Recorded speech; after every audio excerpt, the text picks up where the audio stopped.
Nous recevons aujourd'hui Dr Mohamed Monsef Marzouki, homme d'État, écrivain, médecin, militant des droits de l'homme, ancien président de la République tunisienne. Dr Mohamed Monsef Marzouki, bonjour. Bonjour.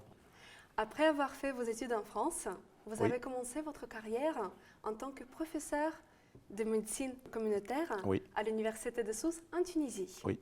Vous êtes ensuite engagé à la Ligue tunisienne des droits de l'homme. Pourquoi avez-vous fait ce choix?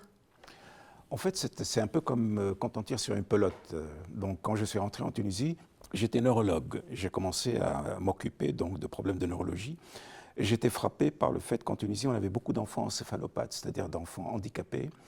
Et donc, j'ai profité de ma formation de neurologie pour essayer de savoir de quoi il s'agit. Et là, je me suis rendu compte qu'en fait, il y avait une espèce de machine infernale qui produisait à peu près, j'avais calculé qu'elle produisait à peu près 4000 enfants handicapés par an. Et il fallait absolument savoir pourquoi. Et en travaillant mes dossiers cliniques, j'ai découvert que c'était tout simplement soit l'absence de vaccination pour la rougeole, soit les accouchements traumatiques, soit la consanguinité. Donc, je suis allé voir le ministre de la Santé. Je lui ai dit, monsieur le ministre, il y a un problème, mais il faut absolument qu'on fasse quelque chose pour arrêter cette machine. Et il me dit, mais attendez, pourquoi est-ce que vous ne vous en occupez pas? Et c'est comme ça que je me suis retrouvé de neurologue à faire de la santé publique, de la santé communautaire. Donc on a effectivement lancé une campagne de vaccination contre la rougeole. Dans les années 81, tous les enfants tunisiens étaient enfin vaccinés contre la rougeole. Ensuite, on a fait un programme de lutte contre les accouchements traumatiques en formant les infirmiers, en formant les médecins pour diminuer les risques d'encéphalopathie par accouchement traumatique. Et on a lancé une campagne d'éducation pour lutter contre la consanguinité, pour amener les gens à changer un peu, surtout dans les paysans, à changer un peu leur mentalité, à se dire qu'il vaut mieux se marier ailleurs qu'entre cousins.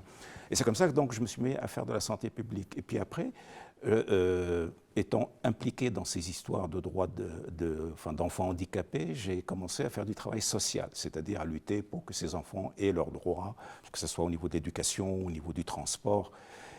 Et donc, je suis venu, donc, vous voyez, de la neurologie à la santé publique, de la santé publique aux droits de l'enfant, et ensuite aux droits de l'homme, parce qu'à un moment donné, il y avait une ligue qui s'appelait la Ligue tunisienne des droits de l'homme, qui avait besoin d'hommes qui étaient impliqués dans le champ social et politique, et on m'a demandé de faire partie de la Ligue.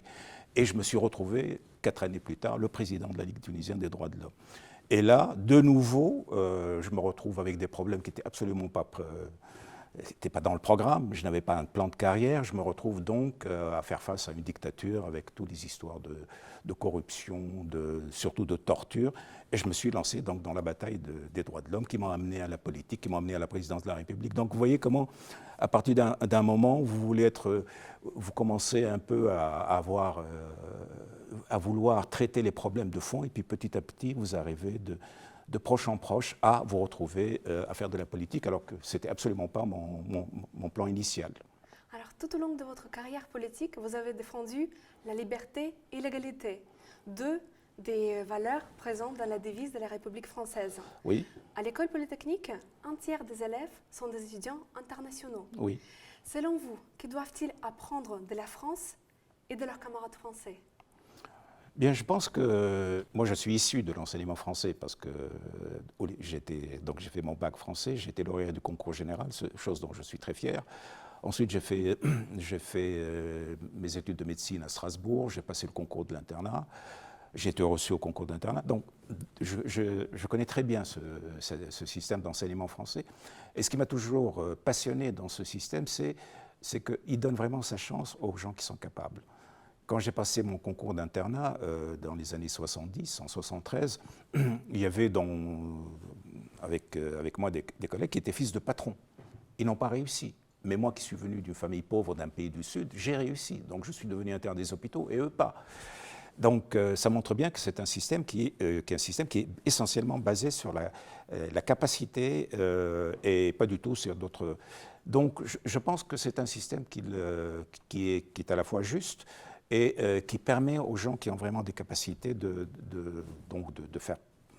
d'occuper leur place. Alors, il faut vraiment en profiter, pas seulement de cet aspect technique, mais il faut bien comprendre son aspect aussi social, pour que quand ils rentrent chez eux, ils pensent à ça, à savoir qu'ils ont profité d'un système qui donnait sa place à tout le monde. Parce que ce dont moi j'ai peur, et je le vois se mettre en place en Tunisie, dans beaucoup de pays, c'est des enseignements à double vitesse, c'est-à-dire un enseignement public de plus en plus négligé, de plus en plus affadi, affaibli, et vous avez des institutions privées, et là vraiment, des institutions privées vont profiter aux gens qui ont de l'argent, et le système public va être laissé aux pauvres, et ça c'est pas bon. Donc il faut qu'ils aient à la fois pas seulement, si vous voulez, la possession de tout cet aspect scientifique et technique, mais qu'il faut qu'ils aillent au-delà pour comprendre que ce système d'enseignement à la française, basé sur un enseignement public, et un enseignement public fort, de qualité et accessible à tout le monde, voilà ce qu'il faut faire chez nous. Alors, vous avez fait vos études en France.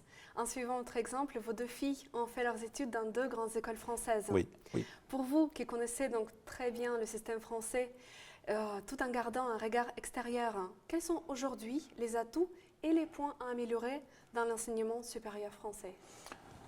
Moi, je pense que encore une fois, cet aspect social de l'enseignement, enseignement public, enseignement de grande qualité, enseignement ouvert à tous, ce sont des choses qu'il faut absolument sauvegarder. Je pense que c'est une des caractéristiques puissantes par rapport à d'autres systèmes d'enseignement, notamment le système américain. Donc public, ouvert, démocratique, ouvert à tout le monde. Ça, c'est quelque chose de fondamental. Maintenant, qu'est-ce qu'il faut améliorer? C'est un peu, je pense que tous les systèmes, quels qu'ils soient, sont obligés de s'adapter en permanence. Je pense que le système français est assez souple et assez fin pour pouvoir s'adapter en permanence à des nouvelles pédagogies. Moi, j'étais enseignant à la faculté de médecine de Sousse. Et je voyais très bien comment, par exemple, on n'arrêtait pas de changer à la fois les programmes, à la fois de techniques d'enseignement, de pédagogie, etc. Mais ça, si vous voulez, c'est la vie de tous les systèmes, quels qu'ils soient. Et je pense que le système d'enseignement français a beaucoup de cartes qui sont en sa faveur. Je vous remercie, Dr Mohamed Moncef Marzouki. C'est moi.